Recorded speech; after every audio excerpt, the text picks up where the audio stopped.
Et bien sûr, toute cette vulnérabilité, elle va impacter l'éducation des enfants et notre éducation spirituelle.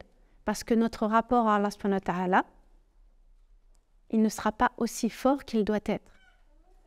Quand on a grandi avec l'affectif qui nous construit, qui nous rend fort, eh bien, quelle que soit l'épreuve que l'on vit dans notre vie, quelle qu'elle soit, que ce soit la maladie, que ce soit la mort, que ce soit la guerre, que ce soit vraiment des états d'épreuve que beaucoup ne peuvent pas supporter, eh bien, les personnes qui sont construites affectivement, elles les affrontent de manière sereine.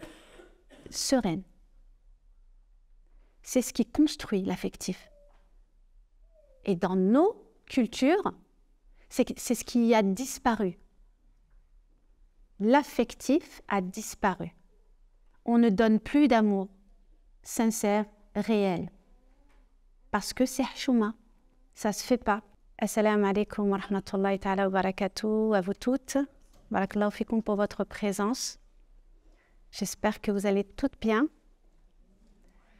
Avant de commencer, j'aimerais que les mamans lèvent le doigt, juste pour voir le nombre de mamans qu'il y a ici. Le nombre de mamans qui n'ont pas d'enfants.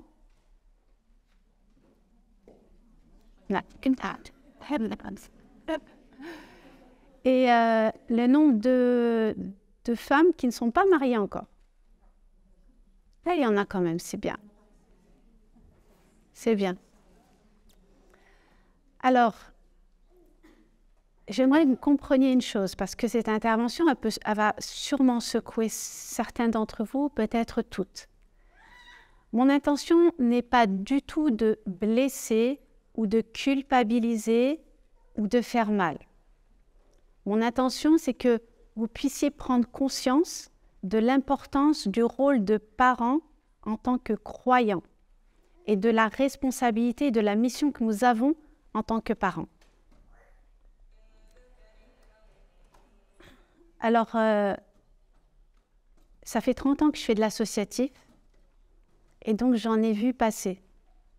J'ai vu l'évolution de cette jeunesse, de cette génération qui aurait dû être une belle génération.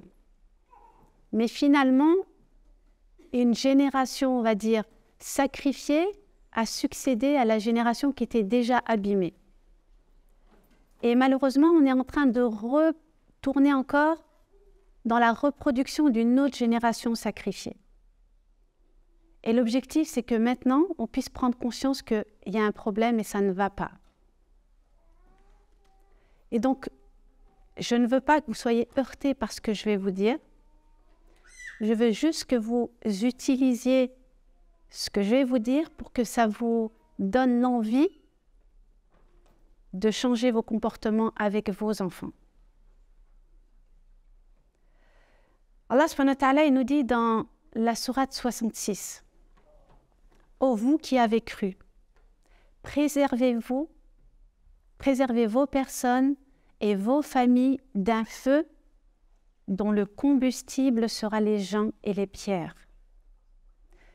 Surveillés par les anges rudes et durs, ne désobéissant jamais à Allah en ce qu'il leur commande et en faisant strictement ce qu'on leur ordonne. » Donc, on a une très grosse responsabilité en tant que croyant.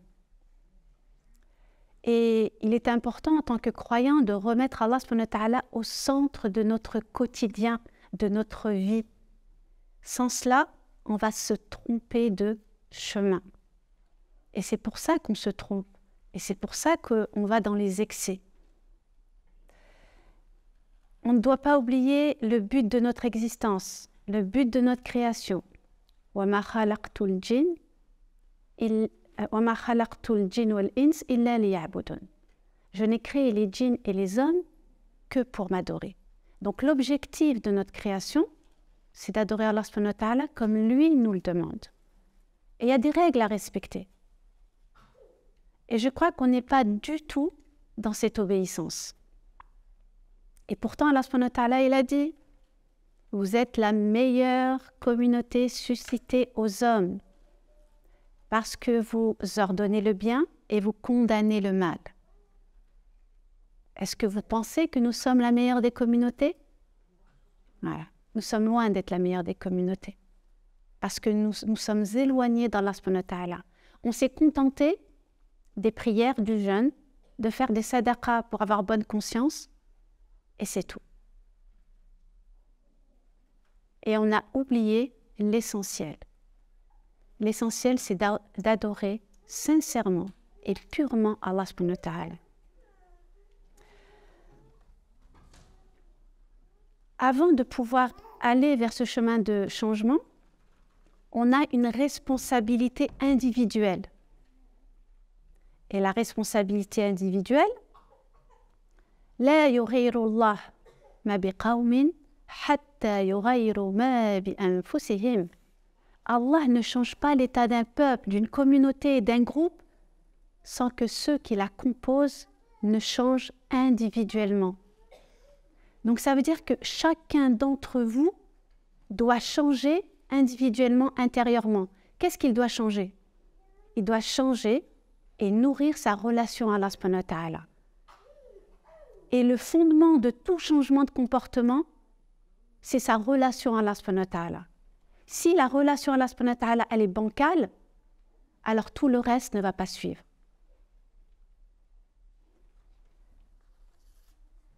Le prophète, alayhi salatu wassalam, il nous dit que chaque enfant vient au monde avec la fitra, cette prédisposition à croire en Allah. Donc chacun d'entre nous, nous sommes nés avec cette prédisposition. Et ce sont ses parents qui font de lui un juif, un chrétien ou un mazdéen. Ça veut dire que chacun d'entre vous, parents, maman et papa qui ne sont pas là, bien sûr, pour écouter, chacun d'entre vous avait cette responsabilité de l'orientation de vos enfants. C'est vous le pilier. C'est vous qui allez orienter vos enfants vers le chemin de la droiture ou alors vers le chemin de la déviation. Et chacun d'entre vous rendra des comptes devant Allah subhanahu wa ta'ala. Le prophète nous dit, alayhi salatu wassalam, un parent ne peut rien léguer de mieux à son enfant qu'une bonne éducation. Et on reviendra toujours sur l'éducation, quelle qu'elle soit, que ce soit l'éducation de nos enfants, que ce soit l'éducation individuelle de l'adulte, c'est l'éducation qui opère un changement. Et la famille, c'est le point de départ d'une société. Vous êtes la micro-société dans la société. Et si le travail est fait dans votre famille, avec vos enfants, alors la société se portera bien. Si c'est bancal et qu'il y a des problèmes, alors la société n'ira pas bien. Et vous en voyez le résultat. Nos jeunes, que ce soit nos jeunes garçons, que ce soit nos jeunes filles, eh bien, ils sont en perdition, ils sont en perte de repère. Pourquoi? Parce qu'ils n'ont pas reçu ce dont ils ont besoin. Tout comme vous, vous n'avez pas reçu ce dont vous avez besoin pour grandir. Ah, mais je vais bien? Non, vous n'allez pas bien. Parce que si vous alliez bien, eh bien, vous ne serez pas là pour essayer d'apprendre à être parent, à comprendre qu'est-ce qui ne va pas dans vos comportements avec vos enfants. Alors oui, il y a des choses qui n'ont pas été faites par nos propres parents. Et je ne jette pas la pierre sur nos parents. Le but, ce n'est pas de juger les parents ou de porter la faute sur qui que ce soit. Nos parents nous ont donné ce qu'ils ont reçu. On ne peut pas donner à quelqu'un quelque chose qu'ils n'ont pas reçu. Ça n'est pas possible. Mais vous, si maintenant vous êtes là aujourd'hui, c'est parce que vous savez que vous ne voulez pas la même chose pour vos enfants. Vous comprenez bien que vos comportements avec vos enfants, ça n'est pas ce dont vous voulez pour vos enfants parce que vous les aimez inconditionnellement. et que vous voulez autre chose pour vos enfants, mais vous ne savez pas comment faire. Parce que vous entendez de partout, il faut faire comme ci, il faut faire comme ça. Mais finalement, comment faire en tant que croyant? Comment faire quand on a dans son foyer juste un responsable? C'est-à-dire la maman qui court de partout pour essayer de faire les choses correctement et qu'on a le papa qui est souvent absent. Absent de l'éducation parce qu'il se dit que ce n'est pas son rôle. Et que lui, il a juste le rôle de ramener, de payer le loyer et d'amener la subsistance à la maison. Donc le rôle du papa aussi, il est important. On ne peut pas effacer le papa de là. Et ce qui est révélateur du problème, c'est que vous, les mamans, vous êtes là et que les papas sont absents parce qu'ils estiment que ce n'est pas leur place, que ce n'est pas à eux d'apprendre, que c'est à vous d'apprendre. Alors qu'ils sont autant responsables que vous. Oui, c'est vrai, vous êtes responsable de leur éducation à vos enfants, mais il est aussi responsable de l'éducation parce qu'il doit apporter à sa fille, à son fils, les éléments fondateurs de son identité. Et si la fille, elle ne reçoit pas ce dont elle a besoin pour grandir, comment voulez-vous qu'elle puisse être forte? Elle va grandir avec cette vulnérabilité, cette faiblesse. Que ce soit le garçon ou la fille, c'est exactement pareil. La fille, elle a besoin de son papa. Elle a besoin que son père soit présent à elle. Elle a besoin que le premier homme de sa vie lui dise qu'elle est belle, qu'elle compte pour lui, qu'il a confiance en elle. Mais ça, est-ce qu'on l'a reçu, nous, en tant que filles? On a grandi, on est des femmes, on est des mères, et pour certaines, on est des grands-mères, avec cette fragilité. Et il n'y a personne qui peut dire le contraire. On a toute cette fragilité, on a toute cette vulnérabilité à l'intérieur de nous, qui a fait de nous des personnes qui reproduisons la même chose. On n'a pas cette confiance en nous, parce qu'on n'a pas eu cette affection dont on avait besoin pour grandir, pour nous rendre fortes et affronter toutes les difficultés de la vie. Et vous savez, les difficultés de la vie, comment est-ce qu'elles peuvent s'affronter? Elles s'affrontent quand, lorsqu'on est enfant, on reçoit cette affection et cet amour de nos deux parents. Et il y en a qui sont monoparentales. Il y en a qui ont perdu un papa. Donc, qui ont grandi sans papa. Donc, c'est beaucoup plus compliqué. Mais si la maman, elle arrive à donner tout cet amour à sa fille ou à son fils, il y a un équilibre qui va se créer. Mais malheureusement, du fait que nous avons grandi, nous, maintenant qui sommes adultes, nous avons grandi avec justement cette vulnérabilité, eh bien, lorsque les mamans se retrouvent seules, ou elles se retrouvent à éduquer toutes seules leur enfant, avec un papa qui ne joue pas son rôle, eh bien, la maman, elle n'est pas disponible. Elle n'est pas complètement disponible parce qu'elle est inquiète. Elle est inquiète parce qu'elle ne reçoit pas ce dont elle a besoin. Parce qu'elle n'a pas reçu de papa. Elle attend que son mari joue le rôle de son papa. Elle attend qu'il remplisse son réservoir affectif. Encore et encore et encore et encore et encore. Pourquoi? Parce que comme papa n'a pas rempli le réservoir affectif, elle a besoin qu'une personne extérieure le fasse. Alors que ce n'est pas comme ça que ça doit fonctionner. Le papa, il a ce rôle de remplir ça. Quand la petite, elle est toute petite, toute jeune, pour qu'une fois adulte, elle n'ait pas besoin d'avoir cette dépendance à l'autre pour avoir cette sécurité.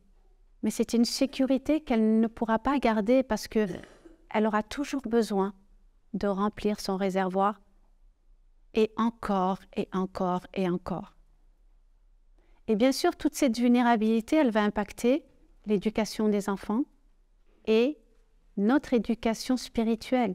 Parce que notre rapport à Allah subhanahu wa ta'ala, il ne sera pas aussi fort qu'il doit être.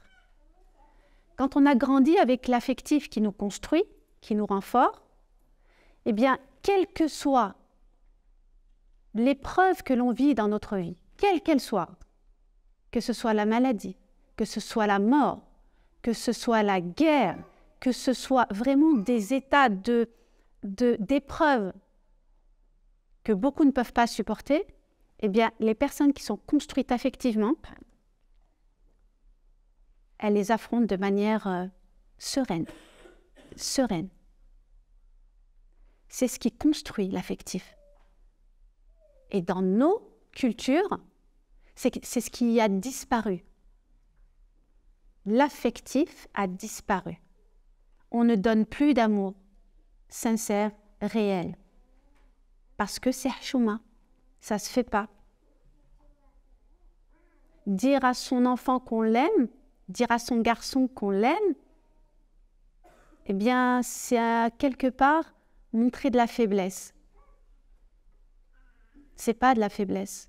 Alors notre prophète alayhi salam était vraiment quelqu'un de faible. Hasha lillah, jamais de la vie. Justement, quand on donne de l'amour et de l'affection, de la bienveillance, c'est ça la force. Et c'est ça qui va rendre fort. Alors avant d'être parent, on doit toujours commencer par le commencement. Et le commencement, c'est de choisir son conjoint. Sinon, on va au-devant de problèmes. Si vous choisissez mal votre conjoint, sans penser à l'après, au fait que vous allez avoir des enfants, au fait que vous devez vous mettre d'accord sur l'éducation des enfants. Si vous dites « oh, c'est pas grave, une fois qu'on va être mariés, je suis tellement gentil que ça, il va m'écouter. Là, il veut pas, mais c'est pas grave. Une fois marié, je vais lui montrer, il va écouter. » Mais ça fonctionne pas comme ça, parce qu'on ne peut pas changer les gens. C'est avant qu'on se met d'accord. C'est pas après. On ne doit pas être leurré par les sentiments. Quand on fait une rencontre, on doit garder la raison. Et l'affectif ne doit pas voiler notre raison. Et on doit poser toutes les questions. Toutes les questions. Moi, l'éducation que je veux donner à mes enfants, c'est ça. Parce que j'estime que c'est comme ça que mes enfants vont grandir et que je vais obéir à Allah subhanahu wa ta'ala et que je vais gagner le paradis. Si l'autre vous dit, ben non, moi c'est à la dure, c'est comme ça que j'ai été éduqué, je suis fort, je suis bien, c'est comme ça, lâchez l'affaire. Lâchez l'affaire. Parce que dans sa tête, c'est comme ça qu'il a été construit. Et on ne peut pas changer une personne qui ne veut pas changer, qui est convaincue. Parce que vous allez rendre malheureux vos enfants, vos futurs enfants. Parce que c'est bien beau d'être un couple conjugal au départ. On est bien quand on est tous les deux. Mais quand il y a le deuxième, quand il y a l'enfant qui arrive, l'enfant, quand il arrive dans un couple qui n'est pas déjà solide, ce qui va se passer, c'est que ça va le fragiliser. Parce qu'une maman, elle finit par devenir mère, exclusivement mère. Et elle met de côté son couple, malheureusement. Pourquoi elle met de côté son couple? Pourquoi elle prend son rôle de maman à cœur? Là aussi, elle n'a pas eu de formation au préalable. On jette nos filles dans un mariage sans leur expliquer ce que c'est. On jette nos garçons dans un mariage, ils ne savent pas ce que c'est qu'un mariage. Ils ne savent même pas comment fonctionne une fille, comment fonctionne un homme, que ce n'est pas les mêmes mentalités, qu'il y a des fonctionnements qui sont différents. Et ensuite, ils deviennent parents. Un bébé qui pleure tout le temps, qui est dépendant de ses parents, la maman qui voit son corps changer, le regard de l'autre sur son épouse qui change aussi. Et tout ça, c'est mal vécu si ce n'est pas travaillé en amont. Il y en a qui pensent que le mariage, c'est quelque chose de, allez, tout simple, tout facile. Tout peut s'arranger après. Et non, parce que là, vous détruisez votre vie, à vous déjà, avant de détruire la vie de vos enfants. Une maman, quand elle est enceinte, donc ça y est, vous êtes mariés, tout se passe bien, tout est bien. Vous êtes enceinte, vous attendez un bébé. Ben, l'environnement de la maman, il est très important quand elle est enceinte. Et ça commence quand elle est enceinte. La construction de votre enfant, il commence déjà dans le ventre de la maman aux 4 mois de grossesse. C'est là que ça commence. Donc, la manière dont maman va vivre cette grossesse va déterminer déjà l'état dans lequel va être votre enfant. L'état dans lequel le cerveau de votre enfant va venir au monde, soit avec des altérations cognitives, et ça, ce n'est pas moi qui le dis, c'est l'imagerie médicale, les neurosciences, qui disent que une maman, quand elle vit une grossesse qui est compliquée parce que sa relation avec son mari est compliquée, sa relation avec sa famille est compliquée, eh bien, elle va déclencher du stress à l'intérieur. Et c'est le bébé qui prend tout. Quand une maman est inquiète, c'est le bébé qui prend tout. Et donc, l'enfant, quand il vient au monde, il vient déjà avec des altérations cognitives. Il vient au monde avec des manques. Donc, tout le vécu de la maman pendant la grossesse, il va impacter le bébé quand il viendra au monde. Et parfois, il y a des bébés qui pleurent la nuit énormément, qui font des terreurs nocturnes. Et très souvent, c'est lié à la grossesse, à la manière dont la maman a accouché, l'épreuve qu'elle a vécue. Tout ça, c'est une empreinte qui reste chez votre bébé. Et donc tout ça, c'est important de le savoir pour que vous puissiez détecter chez votre enfant quel est son besoin.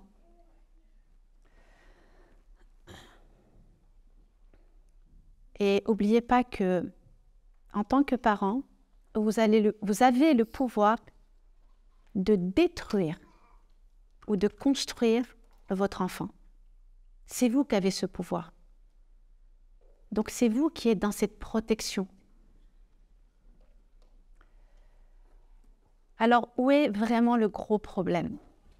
Le gros problème, pourquoi est-ce qu'on en est là maintenant avec l'éducation des enfants? Eh bien, tout simplement parce que les schémas se reproduisent de génération en génération. Et je vais vous dire une chose qui va vous choquer, c'est certain. Mais je pense qu'on n'en est plus là à choquer. On doit dire les choses telles qu'elles sont, parce qu'il faut les dire. Le problème de la femme, c'est d'abord la femme. Pourquoi? Eh bien, tout simplement parce que c'est elle qui reproduit les mêmes schémas. En tant que mère, quand vous avez vécu les difficultés avec vos propres parents, vous avez vécu des problèmes, des difficultés avec votre belle famille, eh bien forcément, et c'est ce qui se reproduit de génération en génération, vous reproduisez exactement la même chose. Ce que vous avez vécu de votre mère, ce que vous avez vécu de votre père, eh bien vous allez le reproduire avec vos enfants. Combien d'enfants? 90%? 95%? On va dire d'enfants, mais pas que dans la communauté, hein, à travers le monde. On va dire 98%. Et ce n'est pas moi qui le dis. Hein. Je ne sors pas un chiffre de ma tête, c'est des statistiques qui sont réelles. 98% des enfants de par le monde, toute confession confondue et toute race confondue, ont subi ou subissent des violences de la part de leurs parents. C'est énorme. Les violences, c'est quoi? On pense que les violences, elles sont que physiques. Les violences, elles sont aussi verbales. Quand on insulte, quand on crie sur un enfant, quand on rabaisse un enfant, quand on le met dans une incapacité, c'est de l'humiliation. Et vous savez ce que ça provoque, l'humiliation sur un enfant? Quand on lui dit « tu es incapable ». T'es bête, tu ne vas pas y arriver. Qu'est-ce qui va se passer? Qu'est-ce qui va se passer sur son cerveau? Eh bien, son cerveau ne va pas faire de connexion. Les connexions utiles, toutes ces connexions qui doivent proliférer dans son cerveau ne vont pas se construire. Et donc, les conséquences de ces comportements, eh bien, ça va avoir un impact sur les apprentissages et sur la mémorisation. Donc, quand vous voyez que vos enfants sont dans une difficulté scolaire, ou dans une difficulté quelconque à la maison, eh bien essayez de vous poser la question. Je ne dis pas c'est que vous, hein, parce qu'on va parler du système scolaire aussi. Du système scolaire qui n'est pas là du tout pour vous aider. Donc, crier sur un enfant, c'est grave. Crier sur un enfant, vous détruisez son cerveau. Et on me dit, oui, mais je suis à bout. Oui, mais on ne crie pas sur un enfant. Oui, mais j'en peux plus, mais on ne crie pas sur un enfant. Oui, mais il n'y a pas d'excuse. On ne crie pas sur un enfant. On ne crie pas sur un enfant. Oui, vous êtes à bout. Oui, vous avez un travail à l'extérieur. Vous rentrez à la maison. Vous devez faire à manger. Vous devez faire le ménage, vous devez faire les devoirs, vous devez faire la douche. Vous devez. Mais on ne crie pas sur un enfant. Et pour ne pas crier sur un enfant, votre enfant, vos enfants, eh bien, vous devez apprendre à comprendre les besoins de vos enfants au moment où ils vous sollicitent. Si vous ne savez pas comment fonctionne un enfant, comment voulez-vous répondre à leurs besoins? Ce n'est pas possible. C'est pour ça que vous devez apprendre à apprendre comment fonctionne un enfant. Et c'est à partir de là que vous allez pouvoir répondre à leurs besoins. Parce qu'une fois que vous répondez à leurs besoins, il n'y a plus de problème. Mais vous pensez que votre enfant est un mini-adulte. Votre enfant n'est pas un adulte, il n'est pas comme vous. Votre enfant a un cerveau qui est immature, il n'est pas encore construit. Vous savez combien de temps il faut pour qu'un cerveau soit mature? C'est à l'âge de 24 ans que le cerveau d'un enfant est mature. C'est à 24 ans que votre enfant va devenir responsable. 24 ans. Oui. Eh oui. Parce qu'il faut qu'il mature. Il va maturer comment? Il va maturer grâce à ce que vous allez lui apporter en termes d'interaction, en termes affectifs. Ah, mais elle parle que de l'affectif. Oui, oui. Parce que vous-même, en tant qu'adulte, vous en avez besoin. Vous vous plaignez que vos maris ne vous montrent pas assez d'affection, d'assez de considération, de respect. Eh bien, les enfants, c'est exactement la même chose. Pour grandir, pour maturer leur cerveau, pour qu'une fois adultes, ils vont penser à autre chose que de chercher de l'affection quelque part, pour aller droit vers la mission qu'Allah subhanahu wa ta'ala lui a donnée, eh bien, donnez à vos enfants ce dont ils ont besoin. Ils ont besoin justement de cet amour et de cette affection. Amour, affection, bienveillance, compréhension, dialogue, communication. Je suis au téléphone. Maman. Écoute, je suis occupée. Va dans ta chambre, après tu viens. Eh bien, il ne va pas arrêter. C'est quoi la réaction que vous devez avoir? Maman. Oui, mon cœur. Qu'est-ce qu'il y a? Il va vous dire un truc tout bête. Mais tout bête, hein? Oui, franchement, pourquoi tu m'as dérangé pour ça? Pourquoi un enfant réagit de cette manière? Eh bien, un enfant, il a besoin constamment de valider que sa maman l'aime. Vous trouvez ça bête? Mais non, pour lui, c'est pas bête. Il a besoin, juste à ce moment-là, oui, mon cœur, qu'est-ce qu'il y a? Tu veux quelque chose? Il va vous dire un truc bête? Oh, machallah, c'est vrai? Ah bah c'est bien. Tu veux un câlin? Donnez un câlin et il part. Et vous êtes tranquille. Quand vous êtes au téléphone avec vos copines, votre maman ou quelqu'un, peu importe, c'est là que vos enfants ils viennent. Quand vous êtes occupé avec des invités et que vous discutez, c'est là que vos enfants viennent. C'est normal. Parce que là, vous êtes avec autre qu'eux. Donc, ils ont besoin. Ils sont dans ce désert affectif, dans ce besoin de valider constamment. Et donc, vous devez valider. Ah, mais c'est fatigant. Mais je vous assure que si vous passez votre temps à toujours donner justement ces câlins, ces petits mots doux à vos enfants, vous allez vous habituer. Mais même vous, vous allez prendre du plaisir. Vous allez dire, mais en fin de compte, c'est bien, c'est agréable de donner aussi.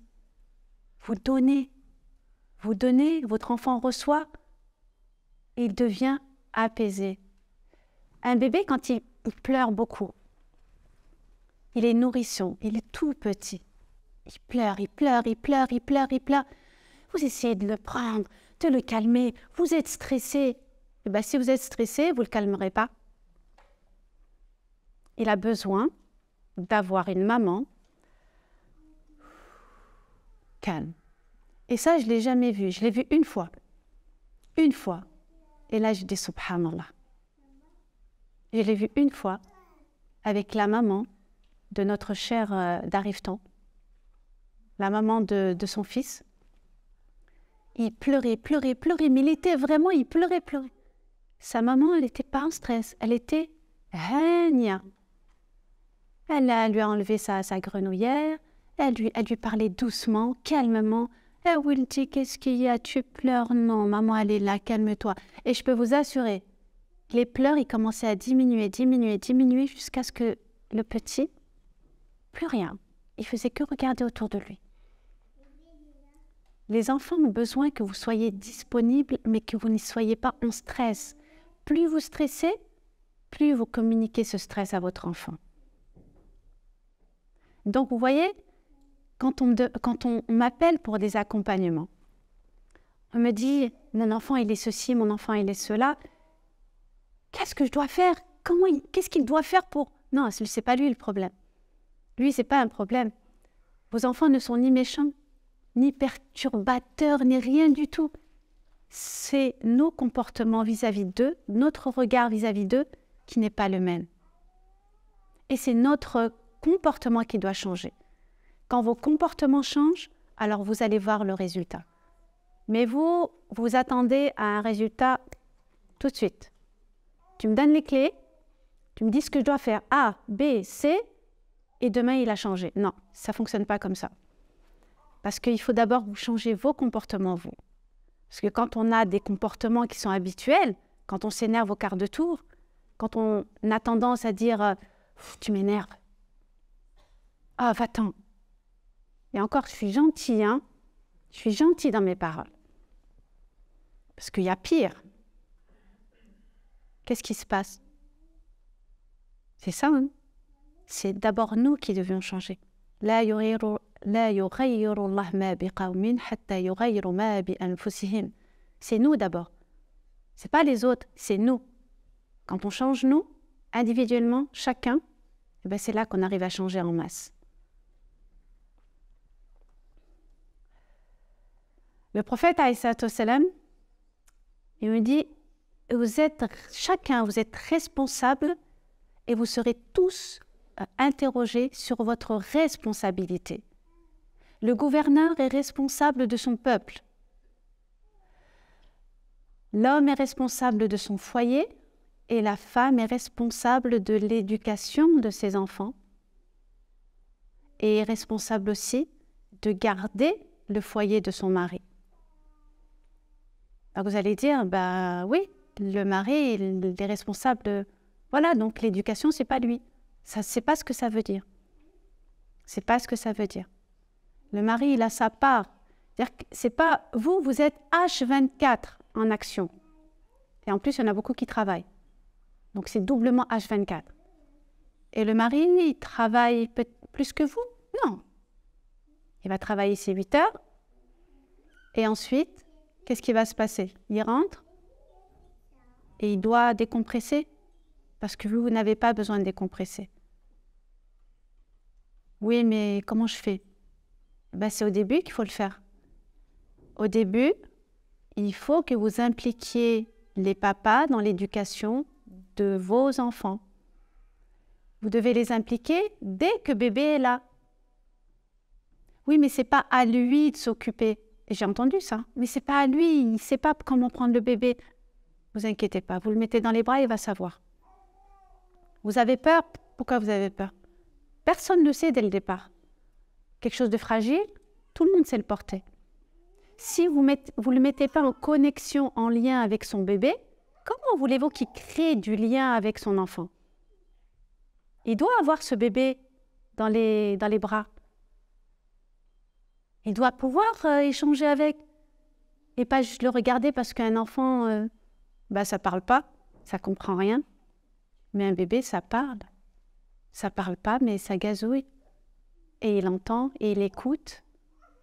Et vous voyez, quand par exemple, vous voyez un bébé et qu'il vous regarde, quand un bébé vous regarde, c'est que vous avez capté son attention. Et il va rester sur votre regard. Les enfants sont une mine d'or. Et on pense qu'ils n'ont rien à apprendre quand ils sont tout nourrissons. Alors que non, quand vous avez votre bébé, déjà quand il sort de la maternité, déjà quand il est dans votre ventre, il a cette capacité d'entendre et de ressentir son environnement extérieur. Parce que la maman, elle fait en sorte que... Et quand il sort, qu'il est bébé, quand il est nourrisson, vous savez, les 2 premières années de sa vie, c'est les plus importantes. Les 2 premières années de la vie, c'est là qu'il va construire son environnement sécure, son environnement affectif sécure. Et donc, quand vous avez votre bébé, il faut lui parler. Il est bébé, il a 1 jour, il a 2 jours, il a 3 jours, il a 1 semaine, il a 2 mois, On parle tout le temps avec son enfant. Quand on lui change les couches, « Regarde, je suis en train de te changer les couches. Oh, t'as fait pipi. Oh, c'est tout sale. Oh, ça sent mauvais. Oh, tu sais, je vais te nettoyer. Là, je vais prendre ci, je vais prendre ça. » Et vous croyez que ça sert à rien? Bien sûr que si, ça sert. Parce que les enfants de 0 à 6 ans, ils enregistrent, ils impriment leur environnement sans effort. C'est comme si vous prenez un enregistreur, vous enregistrez une vidéo ou un audio, c'est exactement la même chose. C'est comme ça que ça s'imprime en lui. Si vous n'imprimez pas ce contact que vous avez avec lui, vous voulez qu'il apprenne quoi? Vous attendez qu'il rentre à l'école pour qu'on lui apprenne? C'est à vous, c'est vous la première école. Donc c'est à vous de lui parler. Si vous ne parlez pas avec votre enfant, comment voulez-vous qu'il apprenne du vocabulaire? Ça ne vient pas comme ça. Allah subhanahu wa ta'ala, quand il a créé Adam, il nous dit وَعَلَّمَ آدَمَ الْأَسْمَاءَ كُلَّهَا. Et il a appris à Adam le nom de toutes les choses. Pourquoi Allah subhanahu wa ta'ala, quand il a créé Adam, il savait tout? Il a fallu qu'il apprenne. Et vos enfants ont besoin d'apprendre. Ils ont besoin d'apprendre. Et c'est vous qui allez apprendre à vos enfants. Quelle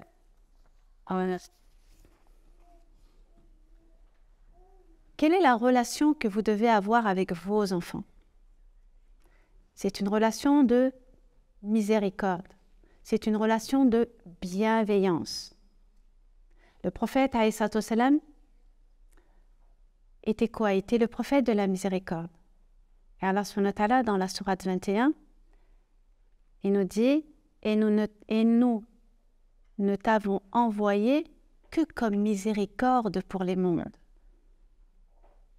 Si on étudie la sira du prophète alayhi salatu wassalam et qu'on voit le comportement qu'il avait avec ses enfants, avec les enfants de la communauté, eh bien vous voyez bien de quelle manière il a agi avec tous ces enfants-là. Il aimait enseigner des choses importantes aux enfants, quels qu'ils soient. Il avait cette approche bienveillante de leur apprendre les choses pour qu'ils puissent comprendre de manière infantile. Pour qu'ils puissent comprendre, parce que les enfants ne comprennent pas comme les adultes. On ne va pas leur apprendre une notion comme on va l'apprendre à quelqu'un d'adulte, ce n'est pas possible. Ça ne va pas s'intégrer. Et il y a la manière de faire aussi. La manière de faire qui est très importante. Allah, le prophète, alayhi salatu wassalam, il nous dit que le meilleur d'entre vous, c'est celui qui est le meilleur avec sa famille. Donc tout le monde veut le paradis. Tout le monde veut le Jannah. Mais vous pensez que vous allez l'avoir gratuitement? Vous pensez que vous allez l'avoir sans effort? Vous pensez que la salade suffit? Pensez que le jeûne suffit? Ils ne suffisent pas. Si vos comportements ne sont pas alignés avec ce que vous faites, eh bien, vous risquez de perdre le bénéfice de vos actes. Et les enfants, c'est la porte qui vous mènera au paradis ou la porte qui vous mènera en enfer. Parce que c'est bien beau de dire « moi, je suis la mère et mon enfant me doit le respect parce que je suis la mère et que le paradis, il est sous mes pieds. » Combien de mamans disent à leurs enfants « tu dois m'obéir, sinon je vais invoquer Allah contre toi. » Et jamais tu seras heureux dans ta vie. C'est pas une, c'est pas deux, c'est une grosse majorité. Je vais invoquer pour mon enfant le malheur. Vous vous rendez compte? Et tu dois m'obéir parce que le paradis, il est sous mes pieds. Quand Allah subhanahu wa ta'ala dit que les enfants ne doivent pas manquer de respect à leurs parents, ils leur doivent la bienveillance, ils leur doivent d'être présents quand ils ont besoin. Bien sûr, les parents doivent remplir leur rôle pour avoir ce retour de leurs enfants. Parce qu'il y a beaucoup, la grosse majorité dans la communauté, c'est que les enfants adultes sont auprès de leurs parents. Mais ces enfants qui sont devenus adultes, ils ont de grosses brèches dans le cœur, dans leur éducation. Ils sont encore en souffrance. Beaucoup disent que quand je vais voir ma mère, j'ai la boule au ventre parce que je sais que quand je vais y aller, elle va me rabaisser, elle va m'insulter. C'est des mères qui ont 40 ans, qui ont déjà des enfants et qui sont grands et qui ont des mères qui les insultent encore, qui les rabaissent, qui leur mettent la pression. C'est pas normal d'aller voir ses parents avec la boule au ventre. C'est pas possible, ça. Vous voyez le travail qu'il y a à faire? C'est un travail énorme. Le respect, c'est quoi? Il y en a qui pensent que je dois imposer une autorité pour que mes enfants m'obéissent. Si je ne mets pas d'autorité, alors ils ne vont pas m'obéir. Si je suis trop gentille, ils vont m'écraser. Eh bien, ce n'est pas par l'autorité qu'on arrive à avoir l'écoute et le respect. C'est justement par cette miséricorde. Le prophète, il a fait comment? En 23 ans de prédication, toute l'Arabie était musulmane. Et tous les alentours. 23 ans. Par l'autorité? Par l'imposition? La ikraha fi ddin. Tu fais ce que tu veux. Tu veux, tu viens. Tu veux pas, tu ne viens pas. Et c'est toujours avec la bienveillance. Rappelez-vous de cet homme qui faisait partie des Tamim, qui était le chef de la tribu. Et il avait l'intention d'aller faire son pèlerinage à la Mecque. Le prophète, à ce moment-là, était à Médine. Et donc, en passant pas loin de Médine, il s'est dit, tiens, pourquoi je ne passerai pas à Médine, je tue le prophète, et ensuite je vais à la Mecque et je suis glorieux. Comme ça, j'ai 2 récompenses. Donc, il va à Médine, les compagnons le voient avec une épée, ils savent qui il est, ils se disent, non, c'est pas normal. Il l'attrape, il l'emmène au prophète alayhi salam. Et là, il dit au prophète qu'il voulait le tuer. Ils le mettent prisonnier, il le laisse au poteau de la mosquée pendant 3 jours. Pendant 3 jours, le prophète alayhi salam, il va aller lui parler après chaque prière. Il va lui parler et il s'en va. Et bien sûr, le prophète alayhi salam, il dit à ses compagnons, vous le traitez correctement, vous lui donnez à manger à sa faim et vous lui donnez de la bonne nourriture. Sur les compagnons, ils ne comprennent pas. Mais le prophète il sait. 3 jours après, le prophète il leur dit libérez-le. Libérez-le. Il le libère, il s'en va. Il reste quelque temps à l'extérieur, il revient. Et les compagnons ils disent non, tu veux quoi? Il dit non, emmenez-moi voir le prophète. Il va au devant du prophète alayhi salam et là il lui dit Ashhadu an la ilaha illallah wa ashhadu anna Muhammad Rasulullah. Là ils lui ont posé la question, il lui a dit mais pourquoi tu ne l'as pas fait avant? Il a dit parce que si je l'avais fait avant, pendant que j'étais prisonnier, vous auriez pensé que je l'avais fait pour sauver ma peau. Vous voyez, le prophète alayhi salam, la manière dont il a traité son prisonnier, il allait lui parler sans imposition, sans rien du tout. Il lui parle, il s'en va. Il lui parle, il s'en va. Et Allah guide qui il veut. Vous voyez? Quand vous voulez quelque chose de votre enfant, vous n'avez pas besoin d'imposer. Il y a des choses sur lesquelles ce n'est pas négociable. On est d'accord. Le cadre, il doit être fixé. Il y a des choses, c'est maman, c'est papa qui décide. Et ça n'est pas négociable. Mais tout le reste, par exemple le fait de se nourrir, c'est pas négociable. Tu vas pas me dire que tu vas aller manger du fast-food tout le temps, tu vas manger des bonbons, tu vas manger de la glace, tu vas manger du chocolat. Non, nourriture saine, c'est ça et pas autre chose. Il y a aussi une grosse moseba, grosse catastrophe dans la communauté. Pas que, hein. Mais bon, moi celle qui m'intéresse, c'est ma communauté. Les téléphones portables. On donne des téléphones portables à l'âge de 8 ans. Des smartphones. Et après, on me dit, j'ai trouvé mon enfant, mon fils, aller sur des sites pornographiques. Vous croyez que vous maîtrisez vos enfants préadolescents? Wallahi al-azim, vous ne maîtrisez absolument rien.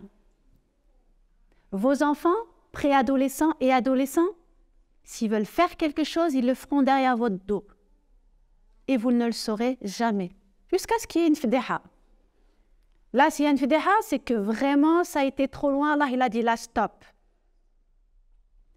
Mais vos enfants ont cette capacité de dissimuler ce qu'ils ont envie de dissimuler parce que vous avez trop serré. Parce que vous n'avez pas instauré de dialogue. Un enfant, à partir de 12 ans, il commence à être un adolescent. Les adolescents, vous savez ce qui se passe dans leur corps? Vous savez ce qui se passe dans leur corps? Dans leur corps, c'est les hormones sexuelles qui commencent. Et ça les bouleverse complètement. Leur corps change. Ils se trouvent moches. Mais moches. Vous vous dites, non! T'es beau comme tout. T'es belle comme tout. Oui, mais vous êtes sa mère. Vous êtes sa mère. Lui, il a des boutons partout. Mais non, t'es beau, mon fils. Il sait bien qu'il n'est pas beau. Il sait bien. Ils sont mal dans leur peau. Ils sont très mal dans leur peau. Eux, ce qu'ils ont besoin, ils ont juste besoin que vous les écoutiez. Ils sont tellement mal que vous allez avoir l'impression qu'ils s'éloignent de vous. Ils ne s'éloignent pas de vous. Parce que c'est le moment où ils ont besoin du groupe pour exister. Donc vous êtes là, ils savent que vous êtes là. Maintenant, ils ont besoin de faire leurs preuves avec les autres.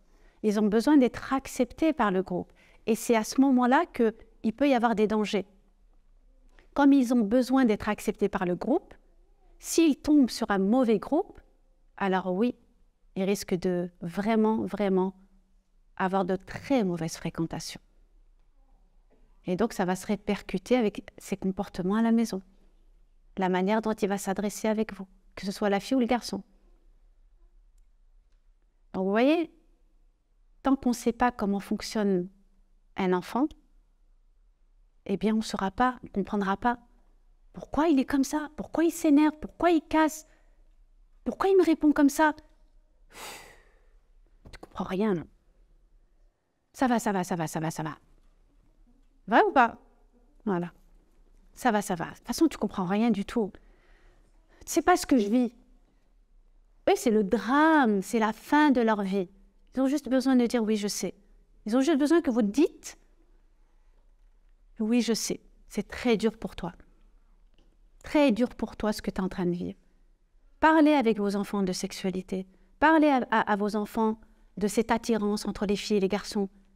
Arrêtez de dire « Ah, عندك ». Attention. Attention les garçons, attention les filles. Généralement, on est plus laxiste avec les garçons. Lui, c'est un garçon, معليش. Garçon-fille, c'est pareil. C'est pareil. Le prophète, il a dit quoi? Allah subhanahu wa ta'ala, il nous a dit quoi? Il a dit que les hommes et les femmes sont pareils parce qu'on a été créés d'une seule et même âme. Donc, on est pareil. Le traitement est exactement le même. Le prophète, à 3 reprises, il a dit « Attention d'être injuste. Soyez équitable avec vos enfants, soyez équitable avec vos enfants, soyez équitable avec vos enfants. Ne faites pas la différence entre le garçon et la fille, il n'y a pas de différence à avoir. Si vous pensez comme ça, c'est qu'il y a un problème. Si vous pensez comme ça, c'est que vous allez vraiment créer de très, très, très, très grosses injustices et un gros fossé entre la fille et le garçon. Et c'est ce qui se passe. Vous devez donner le même amour à tous vos enfants. Vous en avez un, c'est facile. Vous en avez 2, 3, 4, 5, 6. Eh bien, vous donnez la même chose. Vous donnez la même chose. Ça, c'est l'enseignement du prophète alayhi salam. Parce que si vous ne donnez pas la même chose, regardez ce qui s'est passé avec Youssef alayhi salam. Vous voyez ce qui s'est passé? L'amour qu'avait son père envers lui et envers Benyamin était tellement fort que les autres frères ont été jaloux, ils avaient le hassad, ils ont voulu tuer. D'ailleurs, c'est ce qu'ils ont essayé de faire. Et c'est ça que ça crée. Si vous croyez que, oui, mais lui, il mérite parce qu'il est gentil. Non. Pourquoi l'autre, il est méchant? Pourquoi? Parce qu'il bouge. Les enfants bougent. Ils sont comme ça. Les enfants de 0 à 6 ans, ils se développent grâce à leur mouvement. Si vous pensez que oui, mon enfant est sage, il reste assis, il joue tout seul tranquille, il fait rien et franchement, machallah. Ah, on les aime les enfants comme ça. Mais un enfant qui ne bouge pas, comment voulez-vous qu'il se développe? On ne peut pas imposer à un enfant de ne pas bouger. Les enfants bougent, les enfants se développent et on revient toujours au cerveau. Le mouvement va oxygéner le cerveau qui va créer des connexions. Mais on est dans une société où on ne bouge plus, on ne sort plus, on ne fait plus d'activité. Et donc forcément, ça va s'impacter sur les comportements de vos enfants, sur les émotions de vos enfants aussi. Parce que s'ils n'extériorisent pas, il faut bien qu'ils le fassent quelque part. Quand vous récupérez votre enfant à la maternelle, et qu'il a passé toute une journée à l'école, et que vous le récupérez, il vous voit, il commence à criser, à pleurer. Vous ne comprenez pas? Qu'est-ce qui se passe? Eh bien, pourquoi il pleure avec vous? Pourquoi il ne pleure pas avec papa? Pourquoi il ne pleure pas avec sa grand-mère? Pourquoi il ne pleure pas avec les personnes qui le gardent?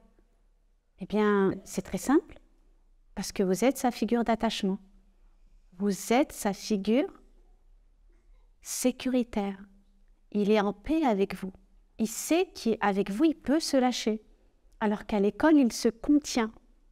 Et le fait de se contenir, eh ben, c'est du stress qui est généré. Et le stress, à un moment donné, il y a une limite. Et donc, il faut bien qu'il soit expulsé. La journée à l'école, comment ça se passe? Il a des camarades qui ne sont pas gentils. Ils ne sont pas gentils, les enfants, entre eux. Ils sont toujours là. Ah, t'es pas beau. Ah, ta robe, elle est pas belle. Ah, ton pantalon, il est comme ci. Ah, t'as pas le même pull.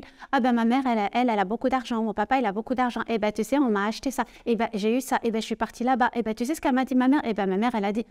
C'est comme ça toute la journée. Voilà. Moi, quand on vient, elle me dit, maîtresse, elle a dit que j'étais pas belle et que ma robe, elle était pas belle. Comment vous allez réagir comme ça, avec ça? Ben, c'est très simple.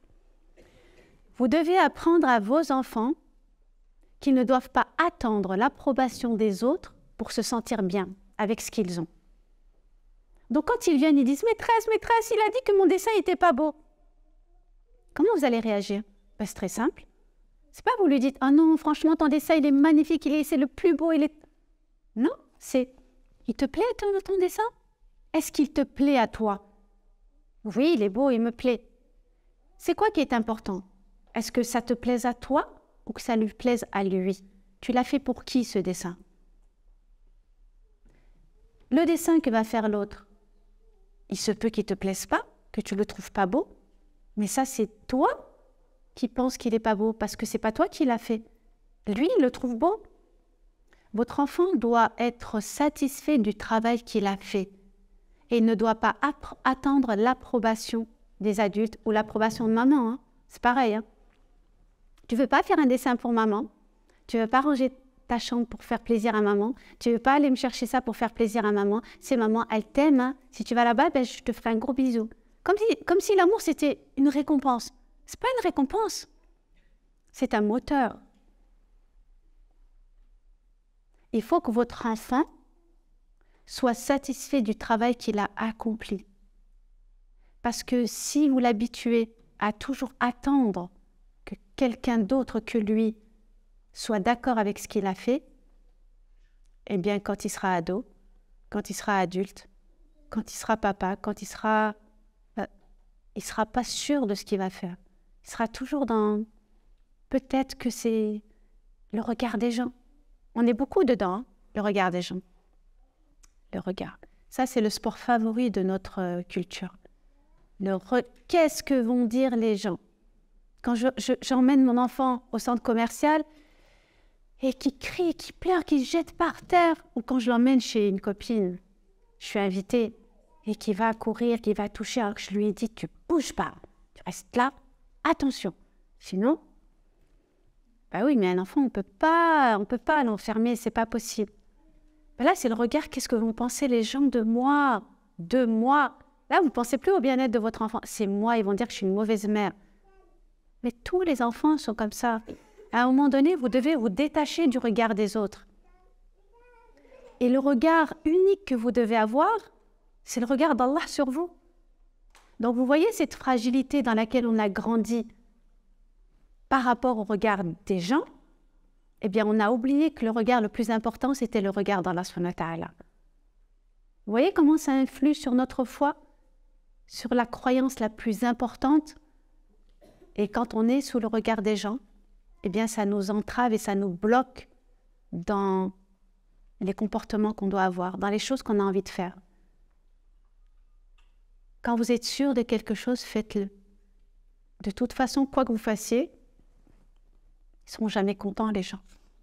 Donc, autant faire ce que vous estimez être juste. Ah, mais ton enfant, il fait que pleurer. C'est quoi cette éducation? Ah, tu l'as trop gâté. Tu l'as trop chouchouté. Mais pourquoi il pleure là? Emmène-le dans la chambre, punis-le. Pourquoi je vais punir mon enfant? Il pleure, il faut que je comprenne pourquoi il pleure. Oui, mais non, tu l'as trop gâté, tu le laisses trop faire. Il faut que tu sois plus strict.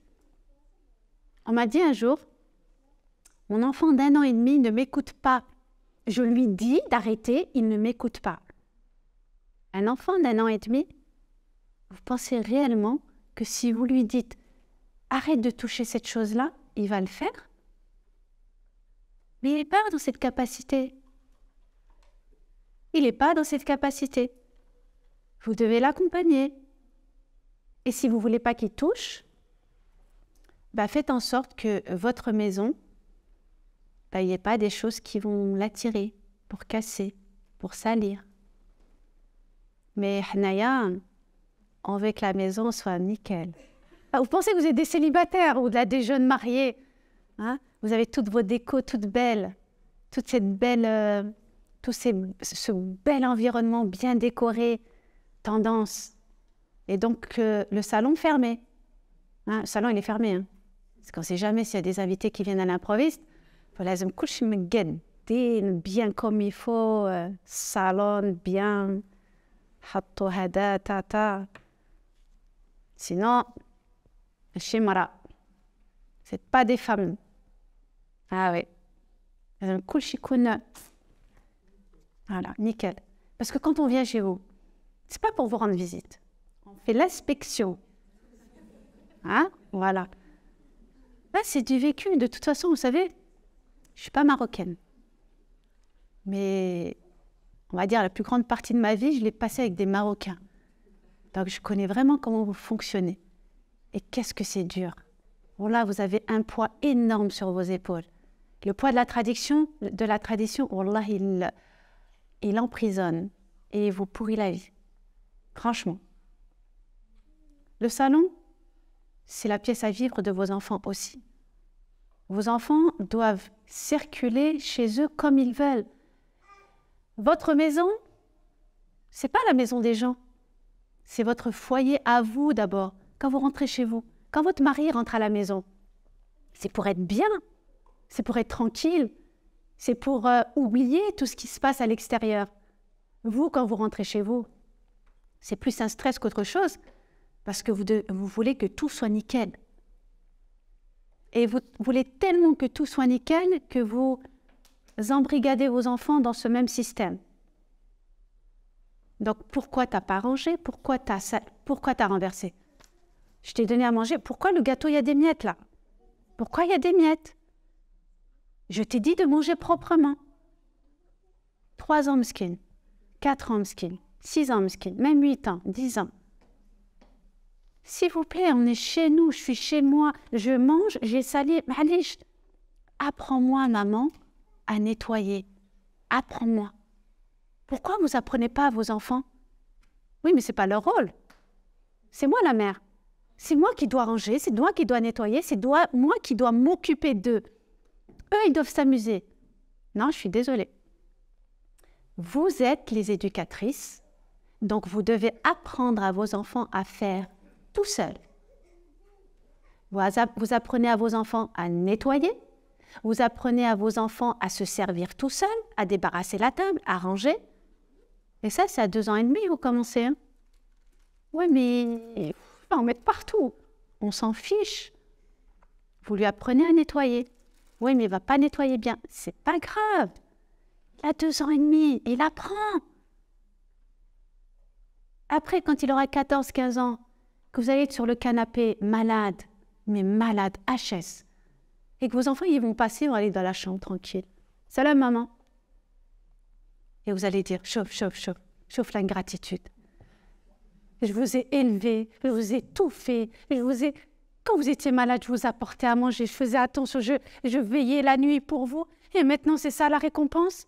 Même pas vous demandez, maman, t'as besoin de quelque chose? Mais c'est bien fait, vous leur avez pas appris. Comment voulez-vous qu'il ait cette miséricorde envers vous, cette rahma envers vous? Quel lien vous avez créé avec votre enfant pour que votre enfant à 15 ans, il se soucie de vous? La relation, elle commence avant 6 ans. Il sort de votre ventre jusqu'à l'âge de 6 ans. Vous construisez justement cet environnement affectif qui va le construire et le consolider par la suite. Si vous manquez cette phase de construction affective jusqu'à 6 ans, eh bien, ça va être beaucoup plus compliqué de rattraper. Pourquoi? Parce qu'il aura déjà toutes les brèches à l'intérieur. Et vous savez, un enfant qui se sent rejeté, qui se sent abandonné, eh bien, pour réparer, ça va être énormément compliqué par la suite. Il n'y a pas longtemps, il y a un jeune de 24 ans. Il m'a parlé de la vidéo que j'avais faite sur l'amour qu'on doit donner à ses filles. Et là, il me dit, moi, mes parents n'ont pas donné cet amour. Mon père, il ne m'a pas donné d'affection. Pourtant, la mère, elle pensait lui avoir donné de l'amour. Mais comme le père, il était dur, elle ne l'a pas donné de la meilleure des façons. Parce qu'elle était sous stress, elle était sous pression, elle avait peur aussi du mari. Donc, vu qu'elle ne pouvait pas se protéger, elle ne pouvait pas protéger son enfant. Et ce garçon, il dit à sa mère, « Mais je t'en veux pas parce que je sais ce que tu étais en train de vivre. Mais je n'ai pas reçu de l'amour de la part de mon père. Et je me suis sentie, c'était le 4e d'une fratrie, je me suis sentie à l'écart, tout le temps rejetée. Que ce soit de mes frères, ou que ce soit de mes sœurs, je ne me suis jamais sentie à ma place. Et on ne m'a pas donné ma place. » Et il me dit, tu sais, à un moment donné, il était encore fin de collège. Je suis arrivée à un moment où j'en avais marre. J'avais plus de raison de continuer. Pourquoi? De part et d'autre, on ne voulait pas de moi. On ne voulait pas me laisser exister. J'étais dans ma chambre et j'avais une barre de fer de sport. Vous savez, les barres où on fait les tractions. Il a dit, j'ai pris comme une corde, je l'ai mis autour. Je l'ai mis autour de mon cou, mais malheureusement, la barre, elle n'a pas tenu. Je suis tombée, ça a fait un bruit énorme. Maman, elle a entendu ça, elle a entendu le bruit. La seule chose qu'elle a fait quand elle est rentrée dans la chambre, c'est de me crier dessus. Et je suis restée dans ma souffrance. Vous voyez? Vous croyez que vos préadolescents, vos adolescents ne pensent pas à la mort? Les enfants qui n'ont pas reçu d'affection, de considération, de respect et de communication, vous pensez qu'ils ne pensent pas à la mort? Ils estiment qu'ils n'ont rien à faire dans cette vie. Ils n'arrivent même pas à se projeter dans un avenir. Et ça, c'est de la responsabilité des parents. Les jeunes que vous trouvez dehors, dans les quartiers, qui sont dans les quartiers, qui sont agressifs, qui vendent du shit ou de la drogue, ou pire encore. En tout cas, les enfants qui sont, on va dire, sortis du système, qu'on pense irrécupérables. Ces enfants-là sont le fruit de quoi? Sont le fruit de l'éducation de leurs parents, sont le fruit de la négligence de leurs parents. Parce qu'un enfant qui n'a pas reçu d'amour et d'affection, eh bien son cerveau ne fonctionne plus de la même manière. Et donc le manque affectif qu'il n'a pas reçu, il ne pourra pas le transmettre. Donc le malheur qu'il vit quand il est enfant, le coupe de ses émotions. Et ça va donner des hommes qui traitent mal leurs femmes, des hommes qui n'écoutent pas les besoins affectifs de leurs femmes et de leurs enfants. Ça va donner des hommes qui ne sont pas responsables, qui vont être juste des hommes qui travaillent, qui ramènent à manger à la maison, et basta, ne demande pas plus. Pas de communication, pas de dialogue. Parce qu'ils n'ont pas reçu. Ils ont vécu la négligence de leurs parents. Et quand on vit la négligence de ses parents, ça encore, ce sont des hommes qui ont réussi à s'en sortir parce qu'ils ont essayé de construire un foyer. Mais les autres sont tellement abîmés parce que chacun est différent, chacun vit sa réalité différemment. Ils sont une majorité de ces jeunes-là, que ce soit les filles ou les garçons. Ce manque affectif, il faut bien qu'ils le trouvent quelque part. Ils vont le trouver où, ces jeunes garçons? Ils vont le trouver où, ces jeunes garçons? Dans le shit, dans des drogues, dans tout ce qui pourra leur apporter un bien-être. Et toutes les drogues, toutes les addictions vont déclencher dans le cerveau les zones de la récompense et du bonheur. Parce que quand on donne de l'affection à son enfant, ce sont ces zones-là qui sont déclenchées. Et ça va déclencher les hormones du bonheur, de la récompense. Donc le cerveau, il mature comme ça. Donc si ces jeunes-là n'ont pas reçu toutes ces choses-là, les filles, elles vont tomber sur des profils qui sont pas top. Parce que vu qu'elles ont cette fragilité affective, elles iront vers celui qui leur dira tu sais, Yasmina, j'ai jamais rencontré une fille comme toi. T'es tellement intelligente, t'es tellement belle, je comprends pas que les autres ne le voient pas. Mais moi, j'ai de la chance, je t'ai rencontrée. Moi, je veux faire de toi la femme la plus heureuse de la terre. Elle n'a jamais entendu ça. Et elle devient accro. C'est fini. Vous pouvez lui dire ce que vous voulez, c'est terminé. Et une fois que cette phase-là, elle est passée, et qu'elle est accro, eh bien là, il peut la faire souffrir. Il peut la faire souffrir, et il continuera à la faire souffrir, lui faire les pires choses, et elle ne dira rien, et elle ne partira pas. Parce que c'est le seul qui lui a dit qu'elle était belle et qu'il l'aimait. Mais après, bien sûr, c'est les humiliations. Tu ne vaux rien. Sans moi, tu n'es rien. Il n'y a personne qui voudra de toi. De toute façon, tu n'es pas capable de faire les choses. Tu ne sais pas éduquer. Tu ne sais pas être une femme. Les autres sont mieux que toi. Et quand on est dans une relation, on dit ce genre de choses, eh bien, on est convaincu qu'on n'est pas capable. On est convaincu qu'on n'est rien, qu'on est moins que rien. Comment voulez-vous éduquer des enfants avec cet état d'esprit? Les enfants vont grandir dans un couple parental qui est malsain. Les disputes, le malheur de la maman. Donc vous allez donner comme exemple à vos enfants de l'agressivité, du chantage affectif, de l'humiliation, des insultes. Et vous croyez que les enfants ne sont pas impactés par les disputes de leurs parents? Là, je parle que des disputes. Les disputes, c'est soft encore. Hein? Donc, un garçon, quand il voit ses parents se disputer, il se dit, bah, c'est comme ça que je dois traiter ma femme. Et une fille, quand elle voit ses parents se disputer, elle dit, c'est comme ça que je dois être traitée. Et il y en a qui disent, jamais j'accepterai de me faire traiter comme ça. Sauf qu'elles vont tomber dans le même panneau. Il y en a d'autres qui s'en sortent. Mais le problème, c'est que quand elles s'en sortent, c'est dans un autre extrême. Donc c'est pour ça que vous voyez à quel point ça peut impacter le manque affectif.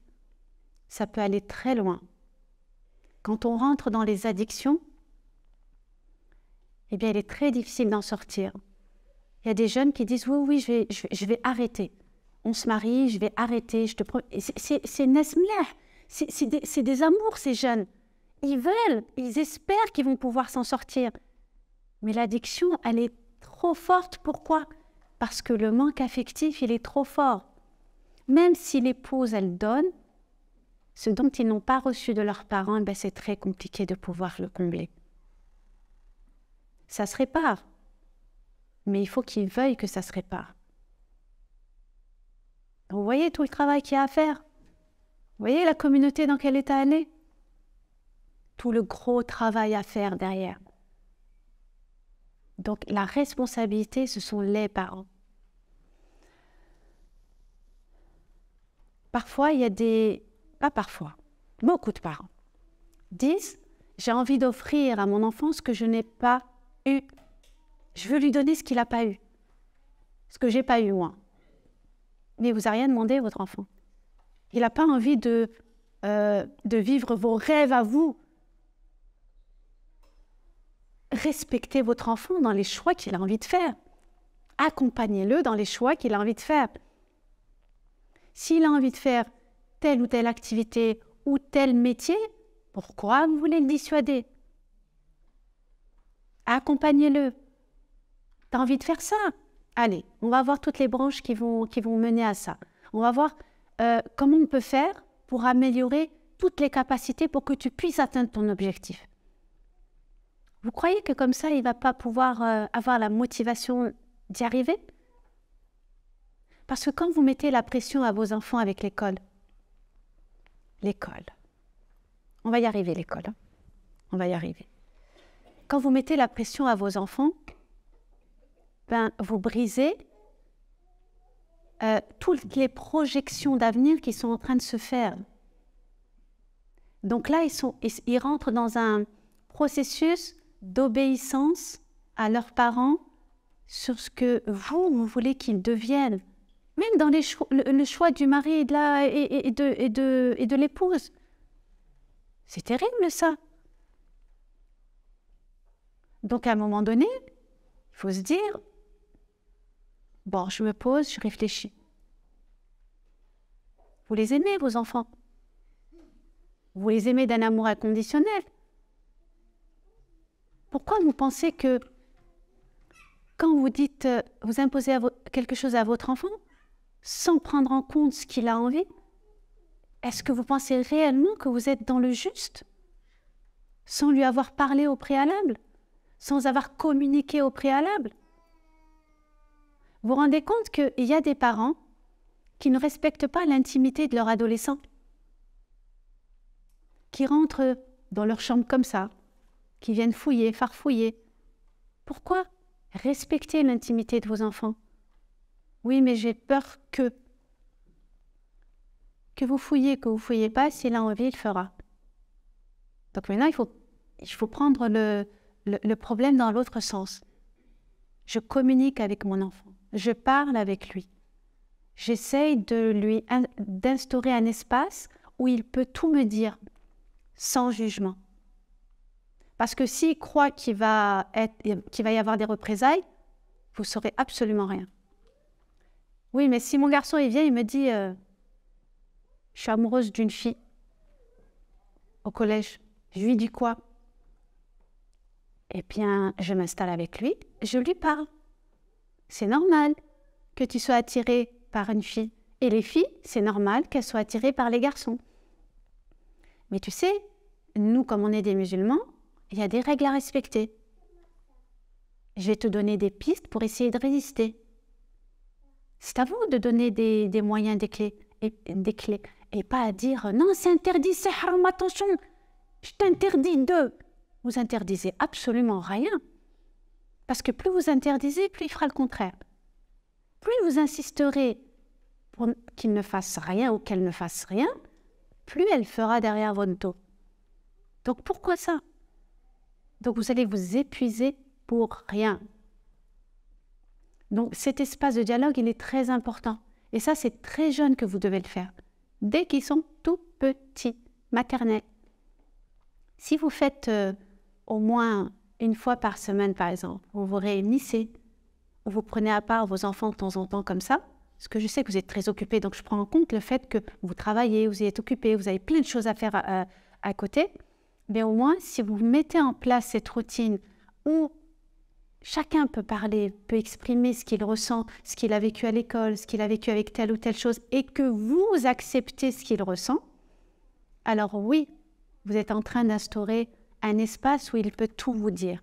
Et ça, c'est très important. C'est très important. Parce que n'oubliez pas, à l'adolescence, ça se détache beaucoup.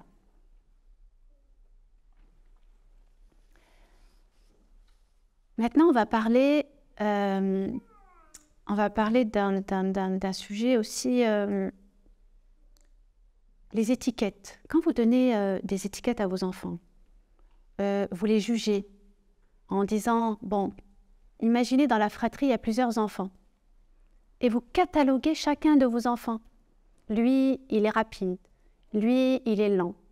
Lui, il est ci. Lui, il est ça. Est-ce que vous vous rendez compte de ce que vous êtes en train de faire?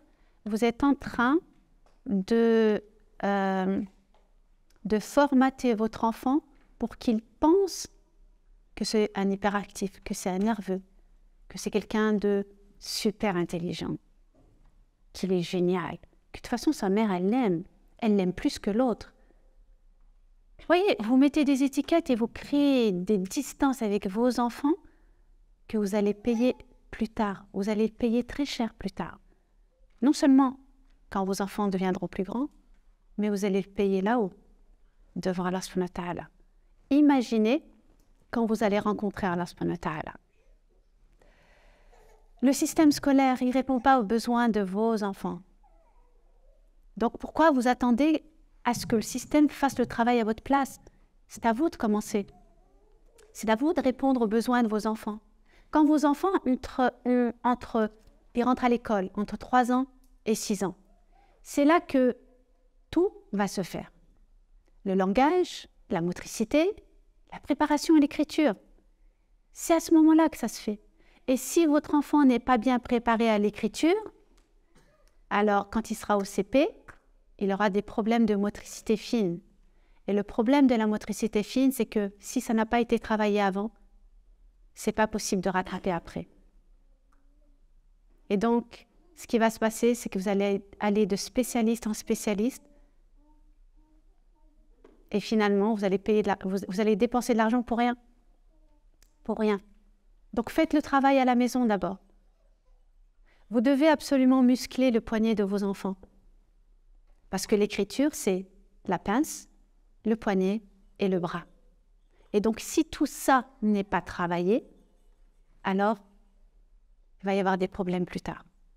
Donc, tout ça, c'est à la maternelle que ça se fait. Regardez, j'ai tout prévu pour vous. Parce que je vous aime et que je ne veux pas que... Donc, c'est juste un aperçu. Hein. Comme ça, vous voyez.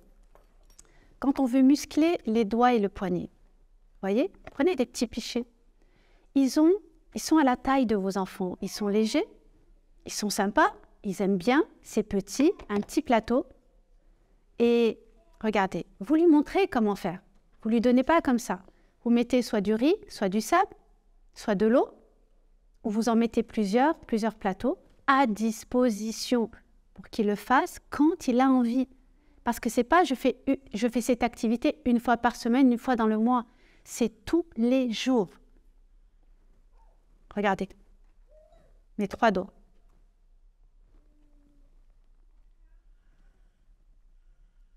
Vous voyez? Je lui montre le geste et mon poignet se tourne.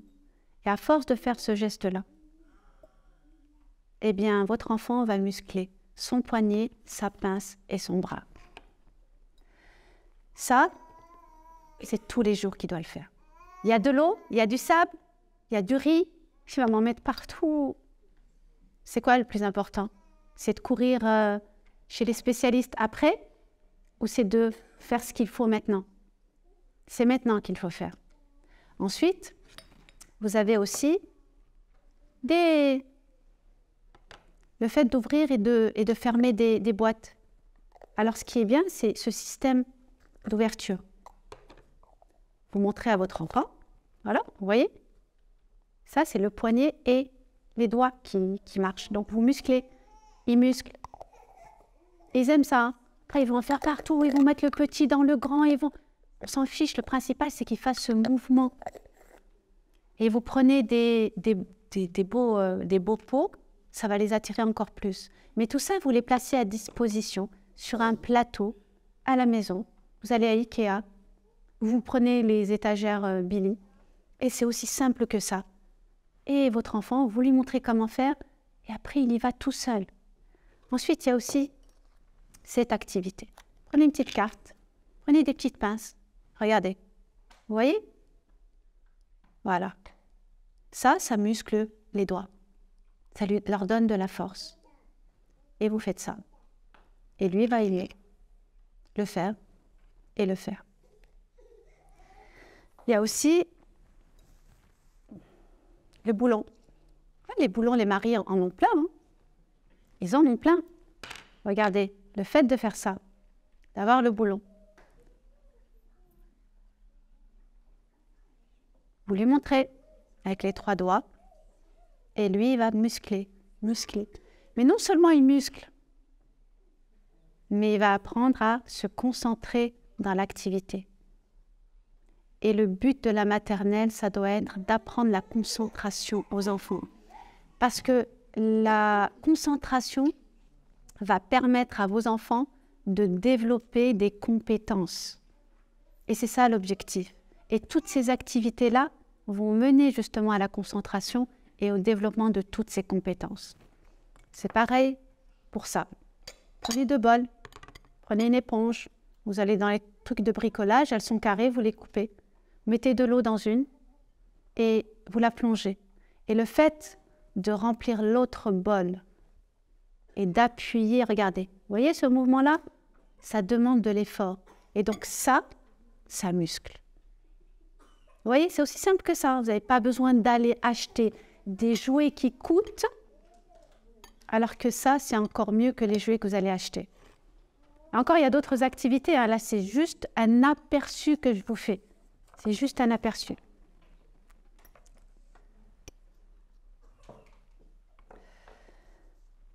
Et avant d'arrêter, parce que c'est bientôt l'heure, le prophète alayhi salam, il nous dit que le meilleur d'entre vous est celui qui apprend le Coran et qui l'enseigne. Donc c'est de notre devoir et de notre responsabilité